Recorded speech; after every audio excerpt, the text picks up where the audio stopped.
प्रेक्षकांमध्ये खूप उत्साह आहे. जय भवानी, जय शिवाजी, जय शिवाजी, छत्रपती शिवाजी महाराज की धन्यवाद. तेव्हा मी आजच्या या शुभदिनी आमच्या जिजामाता त्या ओव्या गाण्याकरता या ठिकाणी पूर्वा राणे यांना आमंत्रित केलेलं आहे. त्या स्टेजवर सर्वप्रथम आलेल्या आहेत. तेव्हा आमच्या संचालिका आहेत, त्यांच्या त्या सुनबाई आहेत, तेव्हा त्यांना मी विनंती करणार आहे की त्यांनी या ठिकाणी जिजामातांच्यावर ज्या ओव्या आहेत त्या ओव्या गाऊन आमच्या प्रेक्षकासमोर सादर कराव्यात.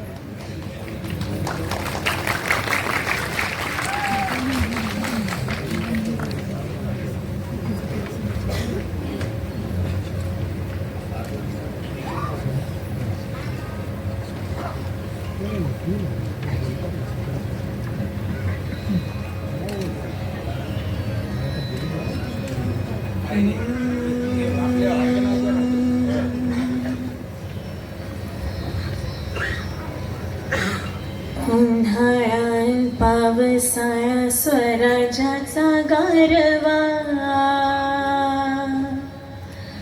उन्हाळ्यात पावसाळा स्वराज्याचा गारवा, जिजाऊच्या जीवावर नाही कोणाची परवा, जिजाऊच्या जीवावर नाही कोणाची परवा. आम्ही जिजाऊच्या मुली, आम्ही जिजाऊच्या मुली जशा तलवारीच्या न्या, आम्ही जिजाऊच्या मुली जशा तलवारीच्या न्या. होईल तुझीच रे शोभा बोल दुरून शहाण्या. आम्ही जिजाऊच्या मुली, आम्ही जिजाऊच्या मुली मेऱ्या परी सती खट बोल जपून रे बाबा, बोल जपून रे बाबा आब जाईल फुकट.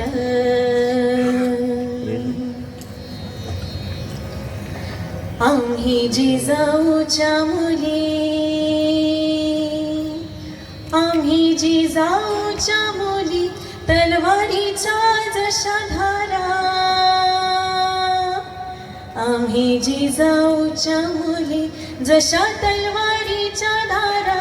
नाही घेणार बघ दादा कुण्या परायाचा वारा.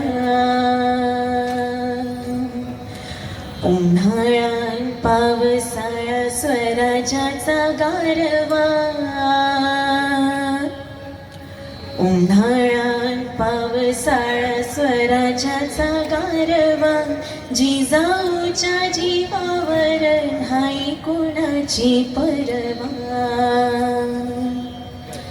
जिजाऊच्या जीवावर नाही कोणाची परवा, जिजाऊच्या जीवावर नाही कोणाची परवा. नाटकाची त्यांनी सुरुवात या केलेली आहे आणि त्या दोन्ही संस्थेचे ते अध्यक्ष आहेत. त्यानंतर शिवाजी मंदिरमध्ये ज्यांच्या नावाशिवाय शिवाजी होतील पुढे जात नाही ते आमचे सरचिटणीस चंद्रकांत सावंत साहेब या ठिकाणी उपस्थित झालेले आहेत. तेव्हा अण्णाला नमस्कार करा, अण्णाला नमस्कार करा. यानंतर त्यांच्या बाजूला आहेत ते सुद्धा मिलिटरीमधलेच आहेत, ब्रिगेडियर, आणि ते रायगड मिलिटरी स्कूलमध्ये होते आणि आता ते सरस्वती एज्युकेशनमध्ये सुद्धा आहेत. ते शिवाजी महाडकर साहेब आहेत, तेव्हा ते सुद्धा उपस्थित, त्यांचं सुद्धा स्वागत. कॅप्टन पुढे ब्रिगेडियर व्हाल तेव्हा त्यानंतर बाजूचे आमचे ट्रस्टी संतोष शिंदे साहेब या ठिकाणी उपस्थित आहेत. त्यानंतर बाजूला आहेत ते आमचे सभासद आहेत मंडळाचे आणि सरस्वती एज्युकेशनचे ते सुद्धा नियामक मंडळावर आहेत. ते जयवंत सावंत साहेब उपस्थित आहेत, त्यांचं स्वागत. त्यानंतर बसलेले आमचे छत्रपती शिवाजी स्मारक मंडळाचे ट्रस्टी रवींद्र सुर्वे साहेब या ठिकाणी उपस्थित झालेले आहेत. त्यानंतर आमचे पाठीमागच्या लाईनमध्ये पहिले बसलेले ते दिनेश सावंत साहेब, चंद्रकांत सावंतांचे चिरंजीव आहेत ते. आणि आज ज्या उद्घाटन होणार आहे पुस्तकाचं, त्या पुस्तकाचं उद्घाटन होणार आहे त्याचे ते लेखक आहेत सुखद राणे साहेब, ते सुद्धा उपस्थित आहेत. यानंतर सरस्वती एज्युकेशन सोसायटीचे आमचे मधु घाग साहेब या ठिकाणी उपस्थित आहेत. त्यानंतर दुसरे आमचे प्रभाकर सावंत या ठिकाणी उपस्थित आहेत. आणि त्या संचालिका सुनीता राणे सुद्धा उपस्थित आहेत. आणि त्यांच्या सुनबाई आता ज्याने आपल्याला पोळ्या घाल्या त्या सुद्धा उपस्थित आहेत. सर्वांचं टाळ्यांच्या गजरामध्ये सर्वप्रथम आपण स्वागत करूया. येतो ना. आणि दोन्ही घरचे पाहुणे ज्याला म्हणतो आपण, ते मंडळाचे ट्रस्टी आहेत आणि एज्युकेशन सोसायटीचे संचालक आहेत ते ॲडव्होकेट सुहास घाट साहेब, ते सुद्धा उपस्थित आहेत. जजापासून वकिलापासून हायकोर्ट, कारण आज हे मान्यवर छत्रपती शिवाजी महाराजांची जयंती आणि आमचा नाटकाचा प्रयोग, आणि विशेष म्हणजे मी राजकारण म्हटलं पण आमचे जुने जाणते नेते, माथाडी कामगारांचे नेते अण्णासाहेब पाटील साहेब होते, त्यांचे चिरंजीव नरेंद्र पाटील साहेब ते सुद्धा खास नाटक बघण्याकरता आलेले आहेत. आणि त्यांचं सुद्धा या ठिकाणी मी टाळ्यांच्या गजरामध्ये आपण सगळ्यांनी स्वागत करूया. कारण अण्णासाहेब पाटील यांच्या नावानं मराठी बेरोजगार लोकांना एक आहे त्याचं ते कार्य बघतात आणि अनेक मराठी लोकांना रोजगाराची संधी मिळवून देण्याकरता त्यांनी कर्जाऊ रक्कम बिना व्याज देण्याचं काम त्यांनी केलेलं आहे आणि अनेक लोकांना रोजगार दिले आहेत. त्यानंतर बाजूला बसलेले आमचे पार्लमेंटमध्ये सांगणारे आणि त्यानंतर मुलीला संधी देणारे आमचे ब्रिगेडियर सुधीर सावंत या ठिकाणी उपस्थित आहेत. आणि त्यांचा प्रोग्राम आजचा शिवजयंतीचा सुद्धा आहे आणि रणरागिणी ताराणीच्या नाटकाचे ते प्रयोजक आहेत. आणि म्हणून मी त्यांना सर्वप्रथम विनंती करणार आहे की त्यांनी कृपया आपलं या ठिकाणी या नाटकासंबंधी थोडी आपली माहिती द्यावी अशी मी त्यांना विनंती करतो. सुरू होण्याच्या आधीच आम्हाला अत्यंत आनंद झाला ही महाराष्ट्रातली, मुंबईतली छत्रपती शिवाजी महाराजांना मानणारे आणि त्याचा इतिहासाचा अभ्यास करणारे अनेक लोक इथे आहेत. आमचे सर्व संचालक अण्णासाहेब सावंत आणि इतर सर्व सुद्धा आहेत. ह्या नाटकाचे तसं म्हटलं तर खऱ्या अर्थाने संकल्पना किंवा कल्पना मला अण्णासाहेब सावंत यांनीच दिली की तारा राणीच्या नावावरचं पुस्तक त्यांनी मला प्रेझेंट केलं. त्या दिवशी आम्ही ठरवलं की हा इतिहास आहे तो लोकांसमोर आला पाहिजे. सर्वात प्रथम मी कमांडो इन्स्ट्रक्टर असताना बेळगावला कमांडो टॅक्टिक्स शिकवताना मी आमच्या सैनिक विद्यार्थ्यांना छत्रपती शिवाजी महाराजांबद्दल तर बरेच सांगितलं, पण तारा राणीबद्दल बोलताना मला अतिशय आनंद झाला की एक, आणि मी बोललो होतो हे, एक महिला 25 वर्षाची जी त्यावेळेला उभी राहिली स्वराज्याचं संरक्षण करण्यासाठी, इतका भयानक शत्रू बरोबर लढण्यासाठी एक महिला उभी राहिली आणि पूर्ण भारताच्या अनेक प्रांतात तिने सैन्य पाठवलं. तिने गनिमी कामा काय असतो त्याचा एक नवीन स्वरूप तिने लोकांसमोर आणलं. आणि औरंगजेब बरोबर लढता लढता ती विजयी झाली. आणि तिने म्हटलं होतं आधीच की औरंगजेबला आम्ही तुला परत जाऊ देणार नाही. तू दक्षिणेत आला आहेस पण तुला ह्याच मातीत मी गाडणार आहे असा पण तिने घेतला आणि ते करून दाखवलं. आणि ह्याबद्दल मी अनेक ठिकाणी बोलायचा प्रयत्न केला. पार्लिमेंट धरून अनेक ठिकाणी बोललो. पण दुर्दैव असं की कुणालाच तारांनी माहित नव्हत्या. इथे देखील मी बोललेलो आहे. अनेक शाळांमध्ये कॉलेजमध्ये मी बोललेलो आहे. पण नव्याने इतिहास सांगायची पाहिजे आम्हाला यायची.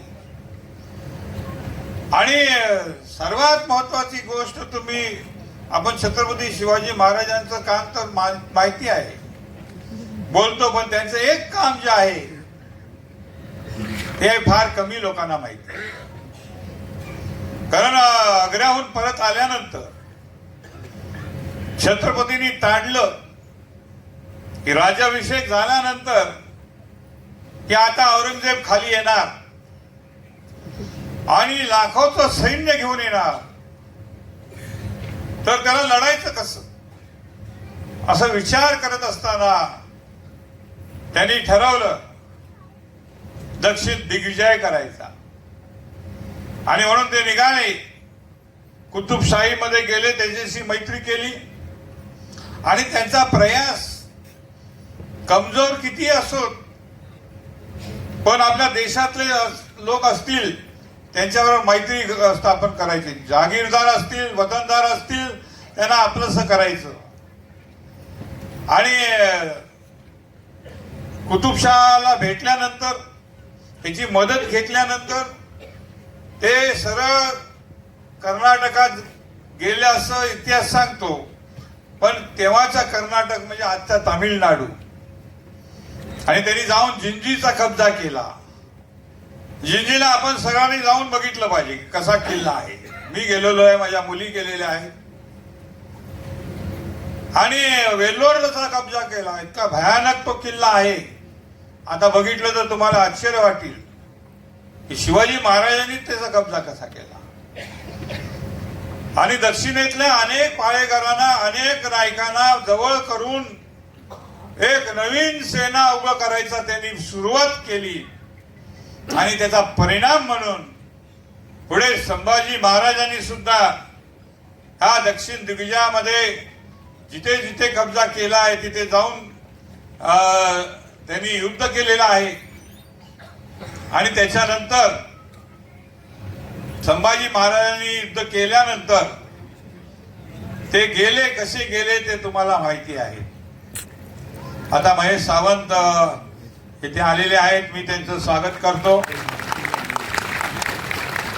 ह्याच भागातले नवनिर्वाचित आमदार आहेत आणि अतिशय कठीण परिस्थितीत ते निवडून आलेले आहेत.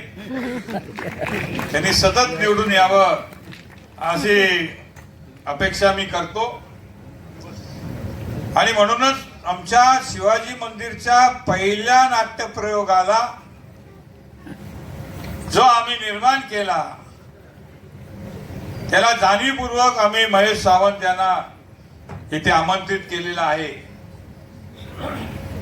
आणि म्हणून मी सांगत होतो की संभाजी महाराजांचा क्रूरपणे हत्या केली त्याचं चित्रण देखील या नाटकात होणार आहे. आणि त्याच्यानंतर 9 वर्ष ते लढले. 11 वर्ष राजाराम महाराज लढले. आता राजाराम महाराजांना बद्दल कुणाला काय माहितच नाही जास्त. पण ते योद्धे होते, मजबूत होते, शूर होते. याची कल्पना सुद्धा महाराष्ट्रातल्या जनतेला मिळाली पाहिजे म्हणून हे नाटक आपण केलेलं आहे.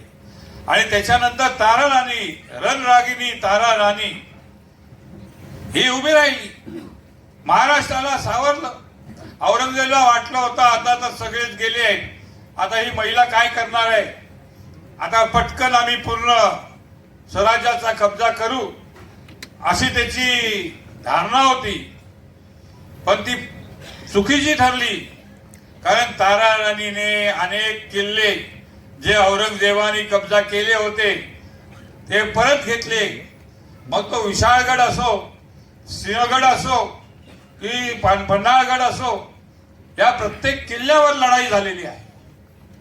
आणि त्यावेळेला अनेक सरदार जसे नेमाजी शिंदे आहेत, कृष्णाजी सावंत आहेत, ह्या लोकांनी नर्मदा पार करून लढा दिलेला आहे आणि पूर्व दक्षिण भारताचा कब्जा केलेला आहे.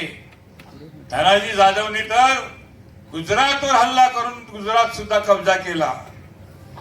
संताजीचं कहाणी तर वेगळीच आहे. त्यांची जी लढाई होती सर्वात घनघोर लढाई झाली, मराठ्यांच्या इतिहासातली सर्वात मोठी लढाई झाली ती दोड्डेगिरीला कर्नाटकामध्ये. आणि यावेळेला तिथले बेरड जमात आहे, तिने मराठ्यांना सपोर्ट केला.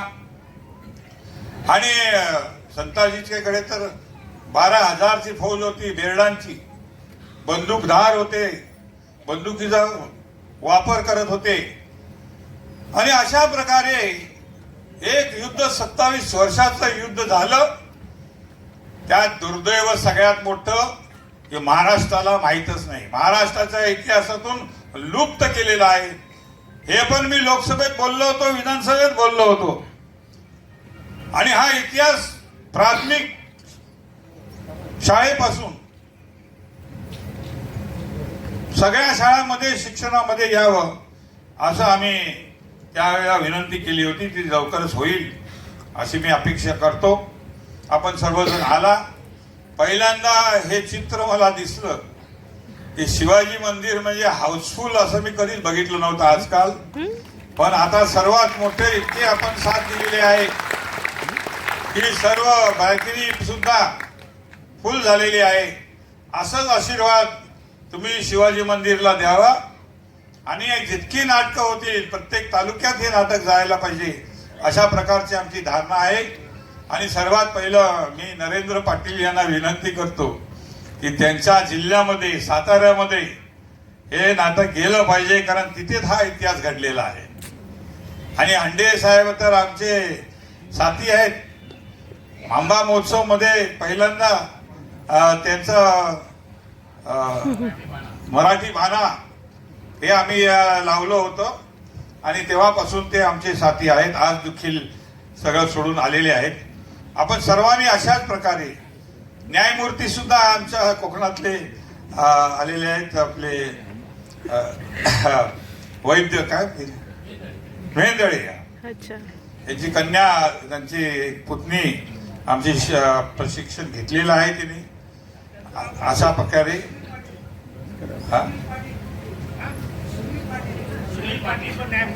सुनील पाटील पण न्यायमूर्ती आलेले आहेत तिथे, माफी असावी. तरी आता अशाच प्रकारे सगळे शो हाऊसफुल व्हावे म्हणजे शिवाजी मंदिरला आणखी प्रेरणा मिळेल आणि आणखी अनेक अशा प्रकारचे ऐतिहासिक नाटकं सुद्धा आम्ही प्रस्तुत करू शकू. आपलं आभारी आहे. धन्यवाद. असंच आशीर्वाद द्यावेत. जय हिंद, जय महाराष्ट्र. आमदार महेश सावंत साहेब उपस्थित झालेले आहेत. आमच्या दादर मतदारसंघामध्ये सर्वसामान्य तळागाळातून कार्यकर्त्यामधून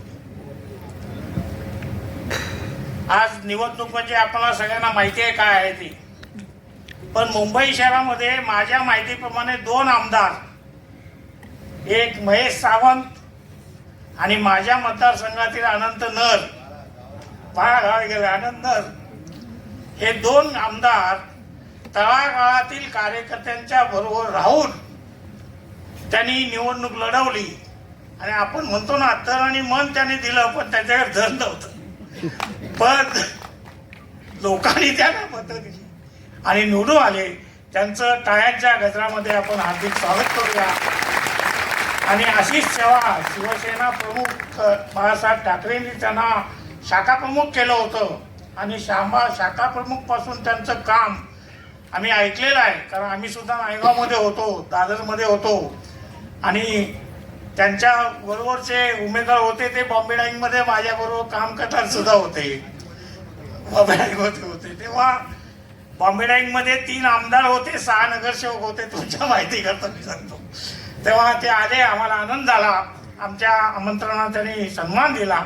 म्हणून मी सर्वप्रथम ब्रिगेडियर सतीश सावंत यांना विनंती करणार आहे की छत्रपती शिवाजी स्मारक मंडळाच्या वतीनं त्यांचा यथोचित सत्कार या ठिकाणी करण्यात सर्वांना मी विनंती करतो की सर्वांना स्मृतिचिन्ह आणि पुस्तक ताराराणीचं देऊन त्यांचा या ठिकाणी यथोचित सत्कार टाळ्यांच्या गजरामध्ये त्यांनी सत्कार करावा अशी मी विनंती करतो. मस्त प्रतिमा. मी लेखक दुर्ग अभ्यासक आहेत. धर्मभूमी देवगड, सिंधुदुर्ग, जन्मभूमी दादर मुंबई, कर्मभूमी रोहा रायगड, शिक्षण रबर टेक्नॉलॉजी. गेली 38 वर्ष गडकोट अभ्यासात सक्रिय आहेत आणि आतापर्यंत 60हून अधिक किल्ल्यांना त्यांनी भेटी दिलेल्या आहेत आणि त्या भेटीमधून त्यांनी जे आजपर्यंतचे, जरा एक मिनिटाची माहिती देतो अगोदर, त्यांच्या आजपर्यंतचे जे रायगड भूषण सुखद राणे यांनी दुर्ग अभ्यासक गेले 38 वर्षे गडकोट अभ्यास सक्रिय केला. 600 पेक्षा जास्त किल्ल्यांना भेटी दिल्या. रायगड जिल्ह्यातील 59 किल्ल्यांचे पुस्तक इथे देशीचे दुर्ग हे मराठी पत्रकार संघाचा डहाणूकर पुरस्कार त्यांना मिळालेला आहे. कोकण मराठी साहित्य परिषदेचा रायगडचा रत्न पुरस्कार त्यांना मिळालेला आहे. पुढारी वृत्तपत्राचा उत्कृष्ट स्तंभ लेखक हे सुद्धा त्यांना मिळालेलं आहे आणि रायगड जिल्हा परिषद रायगड भूषण पुरस्कार त्यांना मिळालेला आहे आणि कोकण मराठी साहित्य परिषदेचा अरुण आटले स्मृती पुरस्कार अशा अनेक पुरस्कारांना गौरवलेले आमचे सुखद राणे साहेब यांच्या पुस्तकाचं उद्घाटन या ठिकाणी आपण करणार आहोत. मी ब्रिगेडियर सतीश सावंत यांना विनंती करणार आहे की त्यांना आपल्या छत्रपती नाही आपल्या तेव्हा छत्रपती शिवाजी स्मारक मंडळाच्या वतीने आम्ही त्यांना ताराराणी याचं एक पुस्तक आम्ही त्यांना भेट देणार आहोत. त्याचा त्यांनी स्वीकार करावा अशी मी त्यांना विनंती करतो.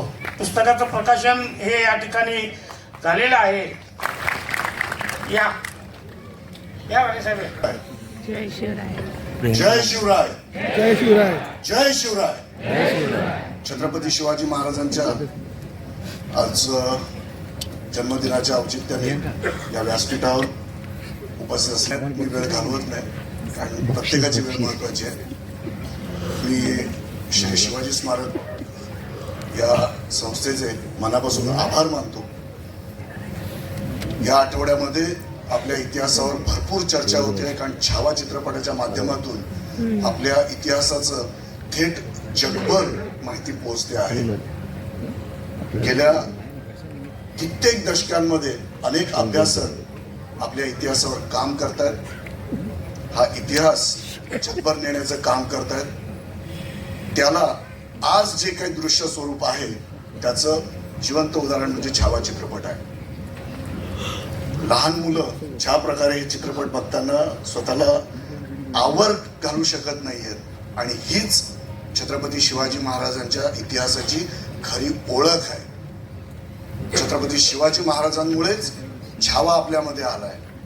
त्यानंतर राजाराम महाराज आहेत, ताराराणी आहेत, येसूबाई आहेत. हा प्रचंड इतिहास आपल्या परिसरातला आहे आणि आम्ही तिथपर्यंत पोहोचत नाही. याच्यावर मी कधी खंत व्यक्त करत नाही, कारण एक अभ्यासक म्हणून ही माझी जबाबदारी आहे की आम्ही लोकांपर्यंत पोहोचलं पाहिजे. ये देशीचे दुर्ग या पुस्तकाच्या माध्यमातून मी फक्त रायगड जिल्ह्यातल्याच 59 किल्ल्यांची माहिती घेतलेली आहे. प्रत्येक जिल्ह्यामध्ये भरपूर किल्ले आहेत. सह्याद्रीच्या परिसरामध्ये 350च्या वर किल्ले आहेत. संपूर्ण महाराष्ट्राचा विचार केला तर छोट्या मोठ्या गड्या, कोट, भुईकोट ह्या सगळ्यांचे जर एकत्रीकरण केलं तर 500-600च्या वर किल्ले आहेत आणि मराठ्यांच्या इतिहासाशी निगडीत असलेल्या किल्ल्यांची संख्या 1000च्याही पुढे जाईल, कारण जिंजीपासून अटकेपर्यंत मराठ्यांचा भगवा या संपूर्ण भारतात फडकलेला आहे. ही मला मिळालेली संधी आहे. याच्यातून मी एकच आवाहन करेन, आपण बघावेत, सहकार्यांना दाखवावेत, घरातल्यांना घेऊन जावं आणि लहान लहान मुलांपर्यंत आपला इतिहास घेऊन जाण्याचं आपण काम करूया. मी पुन्हा एकदा सगळ्यांचे आभार मानतो. धन्यवाद. जय हिंद, जय महाराष्ट्र. जय शिवछत्रपती यांना वंदन. आणि आज सोनियाचा दिवस, ज्यांनी आपल्याला या महाराष्ट्रामध्ये ताट मानेने जगायला शिकवलं, त्यांचा आज जयंतीचा दिवस आहे.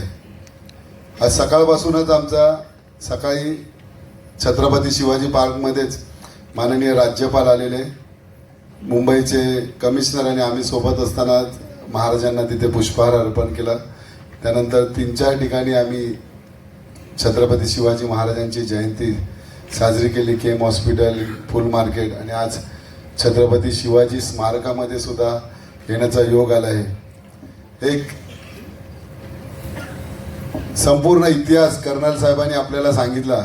पाठ्यपुस्तकात थोडाच इतिहास आहे. महाराजांवरती असू दे, शंभूराजांवरती असू दे, किंवा ताराराणी किंवा राजाराम महाराज यांच्यावरती इतिहास थोडक्यातच आहे. परंतु सावंत साहेबांनी तर संपूर्ण इतिहास आपल्याला सांगितला. इथे एक आदर्श डोळ्यासमोर ठेवायचे म्हणजे आपले महाराज, त्यानंतर शंभूराजे, आणि संपूर्ण भारताला हेवा वाटेल असे आपले जनक आहेत, ज्यांनी महाराष्ट्रामध्ये जन्म घेतला. आणि आपण सर्वजण मराठी किंवा हिंदू आहोत, ज्याने आपण सर्वांनी या महाराष्ट्रामध्ये जन्म घेतला. आपण सर्वजण भाग्यवान यासाठी आहोत की या भूमीमध्ये छत्रपती शिवाजी महाराजांनी जन्म घेतला, म्हणून आपण सगळेजण भाग्यवान आहोत की महाराजांच्या या पावन पुण्यभूमीमध्ये आपण जन्म घेतला आहे. खरोखरच मला सुद्धा हा नाटक बघायचं आहे, कारण ताराराणीवरती आपण थोडक्यात इतिहास वाचलं होतं, परंतु आज जवळजवळ 1-1.25 तास माझ्याकडे, म्हणून मी डॉक्टर साहेबांना म्हटलेलं की नाटक खरोखर चांगलं आहे, हा नाटक मला बघायला मिळेल. नंतर कधी मिळेल काय माहिती नाही. सध्याचा धावपळीचा दिवण आहे. सध्या राजकीय परिस्थितीमध्ये आम्हाला स्वतःला घरी सुद्धा वेळ देता येत नाही, परंतु आज नशिबाने मला 1-1.5 तास कसा मिळाला का माहिती नाही. आणि त्याच दिवशी ताराराणींचा नाटक इथे सुरू होणार आहे. आज आमचे समोर बसलेले मान्यवर नरेंद्र पाटील साहेब माथाडी कामगारांचे एक नेते आहेत. मी सुद्धा साहेब एक माथाडी कामगार आहे लोखंड बाजाराचा. तुम्हाला माहिती नसेल, परंतु मी थोडा होते. मी स्वतः BMC मध्ये सर्व्हिसला सुद्धा होतो, परंतु एक अपक्ष लढाई मागच्या 5 वर्षापूर्वी अपक्ष लढाई लढलो होतो कॉर्पोरेशनला. त्यावेळी मला रिझाईन द्यावा लागला. आणि जवळजवळ एक तुमच्या सगळ्यांचा आशीर्वाद, जसा आज इतिहास आपण रचला, सर्वसामान्य कुटुंबातला एक मुलगा आज आमदार झाला, हे सगळं तुमच्यासारख्या मतदारांच्या आशीर्वादामुळे. त्यावेळी सुद्धा असा एक इतिहासच घडणार होता. फक्त 131 मतांनी माझा पराभव झाला. परंतु शेवटी आपण सगळेजण मराठी आहोत. पराभवाने खचून न जाता त्यापेक्षा दुपटीने काम करत राहिलो. आणि आज विद्यमान आमचे हिंदू हृदय सम्राट सरसेनापती बाळासाहेब ठाकरे, उद्धव साहेबांच्या आशीर्वादाने आज या माहीम दादर विभागाचं आमदारकीचं तिकीट मिळाल्यानंतर समोर कर्नल साहेब म्हणाले त्याप्रमाणे धन सोडून सगळं होतं माझ्याकडे. आणि सांगायला सुद्धा अभिमान वाटते की या महाराष्ट्रामध्ये सर्वात कमी खर्चामध्ये निवडणूक पार पडली असेल ती या दादरची. भले 2 दिग्गज माझ्या विरोधात होते, परंतु आपल्यासारख्या सर्वसामान्य कुटुंबांनी जो काही मला मान सन्मान दिला हा मी आयुष्यभर विसरणार नाही. आणि त्यानंतर माझी ओळख डॉक्टर तोरसकरांची बांधा या शाळेत झाली. त्यांचा ॲन्युअल फंक्शन होता आणि त्याच दिवशी मी बांधेश्वर मंदिरात दर्शनाला गेलो होतो. आणि तिथे समजल्यानंतर त्या दिवशीच मला डॉक्टरने सांगितलं की 19 फेब्रुवारीला कार्यक्रम आहे आणि असा असा कार्यक्रम आहे. त्याच वेळी म्हटलं डॉक्टर मी स्वतः येणार आहे या कार्यक्रमाला, कारण हे नाटकसुद्धा बघण्याचं भाग्य मला मिळेल. कारण सध्या छावानी या मुंबईमध्ये भारतामध्ये इतिहास घडवला आहे. आणि छावाच्या धर्तीवरती दुसरं ताराराणी हा कार्यक्रम नाटक सादर होतोय. यांनी सुद्धा इतिहास घडवावं अशी एक सगळ्या मराठी जणांची एक इच्छा असेलच. आणि आजचा दिवस म्हणजे खरोखर सोनियाचा दिवस आहे की शिवाजी मंदिरला या ठिकाणी मी भरपूर वेळा कार्यक्रमाला येतो, परंतु आज खरोखर पूर्ण सभागृह खचाखून भरलेलं आहे. जरा सुद्धा कुठे एखाद दुसरी जागा शिल्लक असेल, कारण मला आठवतं गेल्या वर्षी मी इथे गुणगौरव कार्यक्रम घेतलेला दादर माहीम प्रभादेवीचा, त्यावेळी असा सावंत साहेब त्यावेळी असा एक पूर्ण भरलेला की संपूर्ण ही मधला पॅसेज, साईडचा पॅसेज, वरचा भरलेला. आणि त्यानंतर आज बघतोय की एवढा मोठा कार्यक्रम आणि ह्या आपल्या नाटकासाठी भरलेला आहे. एक आपला संपूर्ण इतिहास यामध्ये आपल्याला बघायला मिळणार आहे. मी संपूर्ण व्यासपीठाला धन्यवाद देतो, या अशा चांगल्या कार्यक्रमाला मला आवर्जून बोलवलं आणि जो काही मान सन्मान मला दिलाय. आणि मी तुम्हाला वचन देतो की भले मी आमदार झालो आहे तुमच्या सगळ्यांच्या आशीर्वादाने, परंतु कधीही तुम्हाला कुठलीही गरज लागली तर डॉक्टरांकडे तर माझा नंबर आहेच. आणि कुठल्याही व्यक्तीला जवळपास बिल्डिंगमधले किंवा वाडीमध्ये राहणाऱ्या कुठल्याही व्यक्तीला जरी माझा नंबर विचारला तरी तुमच्या सेवेसाठी तत्पर राहणारा आमदार म्हणून मी काम करत राहील, एवढी तुम्हाला ग्वाही देतो. आणि पुन्हा एकदा छत्रपती शिवाजी महाराजांना आदरांजली वाहतो आणि एवढीच इच्छा करतो, भले सरकारने 19 फेब्रुवारी तिथीप्रमाणे महाराजांची जयंती साजरी होते, परंतु खरोखर अभिमानाची गोष्ट आहे की महाराजांची सगळ्या संपूर्ण हिंदुस्थानाला वाटते की महाराजांची जन्मतारीख ही 365 दिवस जरी साजरी आपण केली तरी ती कमी पडेल. म्हणून महाराजांची भले 19 फेब्रुवारीला नंतर तिथीप्रमाणे होते किंवा त्या नंतर होते, 3-4 होतात, तर आपल्याला एक अभिमान आहे की महाराजांची आठवण आपण सातत्याने काढतो आणि ही आठवण सातत्याने प्रत्येकाच्या मुखात राहो हीच त्यांच्या चरणी प्रार्थना करून माझे 2 शब्द संपवतो. जय हिंद, जय महाराष्ट्र.